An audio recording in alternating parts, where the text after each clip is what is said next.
ҳоҷи ҳама дар Фаберлик кор мекунам. Дига одам нест ки мо звания бурем. вақте ки ма 4 сол пеш дар ҳамин компанияи Фаберлик омада будам, номнависшагӣ будам, аллакай дар Фаберлик званияи партнёр буд. Аллакай дар Тоҷикистон международный директор буд. Занҳое буданд ки аллакай миллионер буданд, пулҳои калони худшона кор карданд.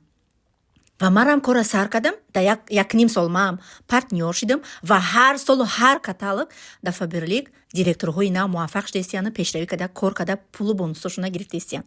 ай кадом сабаб? ай сабабе ки апа ухарои меҳрубон, маҳсулоти Фаберлик диққати одама ҷалб мекунад. арзонай дастрасай, новобаста ҳамиқа соле ки компания кор кардестай, коронавирус шид, санксия шид, ҳамиқа кризис шид, молу маҳсулоти компания қимат нашид. ана айрӯи ҳамин сабаб дар компания ҳар рӯз пешравӣ кардестиянд занакои тоҷик. барои ҳамиқа баҳона накунед апа ухарои меҳрубон, як рӯз пеш пешай, як рӯз пеш бизнеси худтона марҳамат оғоз кунед.